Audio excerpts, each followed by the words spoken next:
சென்னை மெரினா கடற்கரையில் மீண்டும் போராட்டம் நடைபெறாமல் இருக்க பாதுகாப்பு பணிக்காக காவல்துறையினர் குவிக்கப்பட்டிருக்கிறார்கள். இதுகுறித்த கூடுதல் தகவல்களை நமது செய்தியாளர் சுப்பிரமணி வழங்க காத்திருக்கிறார். கேட்டு பெறலாம்.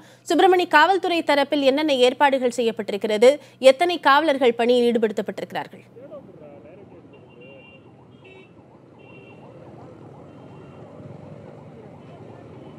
காவேரி மேலாண்மை வாரியம் அமைக்காத மத்திய அரசை கண்டித்து நேற்று மெரினாவில் போராட்டம் நடைபெற்றது. அதன் தொடர்ச்சியாக இன்றும் போராட்டம் நடைபெறாமல் இருப்பதை தடுப்பதற்காக காவல்துறையினர் மெரினா கடற்கரை முழுவதுமாக பாதுகாப்பு ஏற்பாடுகளை செய்திருக்கிறார்கள். கிட்டத்தட்ட 500க்கும் மேற்பட்ட போலீசார் நேற்றிலிருந்து பாதுகாப்பு பணியில் ஈடுபட்டு வருகிறார்கள். இங்கு வரக்கூடிய பொதுமக்களுக்கு சில இடங்களில் மட்டும் உள்ளே செல்வதற்கான அனுமதியை காவல்துறையினர் வழங்கியிருக்கிறார்கள். குறிப்பாக உழைப்பாளர் சிறை அருகே இருக்கக்கூடிய அந்த நுழைவாயில் பகுதியில் அனுமதி வழங்கப்பட்டிருக்கிறது.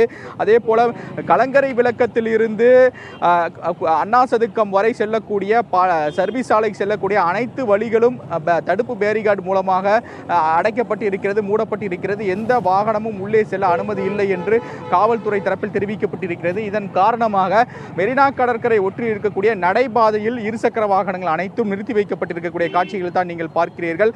அதே போல சில இடங்களில் மட்டுமே பொதுமக்கள் மெரினா கடற்கரைக்குள் செல்வதற்கான வழியை காவல்துறையினர் ஏற்படுத்தியிருக்கிறார்கள்.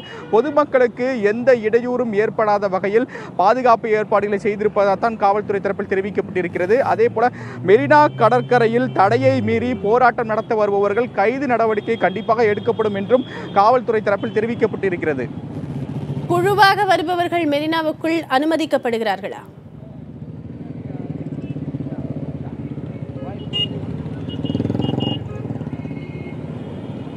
குழுவாக வருபவர்களை காவல்துறையினர் முழுமையாக கண்காணித்து அதன் பிறகுதான் உள்ளே வர அனுமதிக்கிறார்கள். ஆனால் குடும்பத்தோடு வருபவர்களுக்கு காவல்துறையினர் உள்ளே அனுமதியை கொடுக்கிறார்கள். அதே போல கலங்கரை விளக்கம் அருகில் இருக்கக்கூடிய பகுதி முழுவதுமாக அடைக்கப்பட்டிருக்கிறது. அந்த வழியாக இருசக்கர வாகனம் எதுவும் உள்ளே செல்ல முடியாது என்று காவல்துறை தரப்பில் தெரிவிக்கப்பட்டிருக்கிறது. வெளியூரிலிருந்து வரக்கூடிய பொதுமக்களுக்கு வாகனங்கள் இங்கு வழக்கமாக நிறுத்தப்படும். வெளியூரில் வரக்கூடிய டூரிஸ்ட் வாகனங்கள் அனைத்தும் இந்த சர்வீஸ் சாலையில் நிறுத்தப்படும். ஆனால் அந்த வாகனங்களும் உள்ளே செல்வதற்கான அனுமதி இல்லை என்றுதான் காவல்துறை தரப்பில் தெரிவிக்கப்பட்டிருக்கிறது. இந்த கெடுபிடி எத்தனை நாட்களுக்கு நீடிக்கும் என்ற தகவல் இருக்கிறதா சுப்பிரமணி?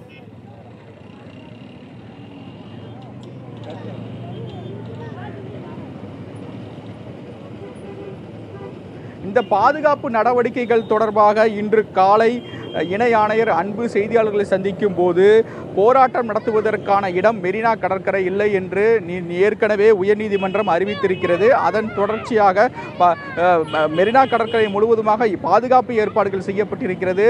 அதே இது போன்ற போராட்டங்கள் நடைபெறாமல் இருப்பதற்கான நடவடிக்கையை தான் இந்த பாதுகாப்பு நடவடிக்கையாக நாங்கள் எடுத்து வருகிறோம் என்று காவல்துறை தரப்பில் தெரிவிக்கப்பட்டிருக்கிறது. ஆனால் இதுவரை இந்த ஒரு கால வரைமுறை என்ற எந்த ஒரு திட்டமும் இல்லை என்றுதான் காவல்துறை தரப்பில் தெரிவிக்கப்பட்டிருக்கிறது. தொடர்ந்து போராட்டங்கள் எதுவும் நடைபெறாமல் இருப்பதற்கும் பொதுமக்களுக்கு எந்த ஒரு இடையூறும் ஏற்படாமல் இருப்பதற்கும் அனைத்து பாதுகாப்பு நடவடிக்கைகளும் எடுத்து வருவதாக காவல்துறை தரப்பில் தெரிவிக்கப்பட்டிருக்கிறது. தகவல்களை பதிவு செய்தமைக்கு நன்றி சுப்பிரமணி.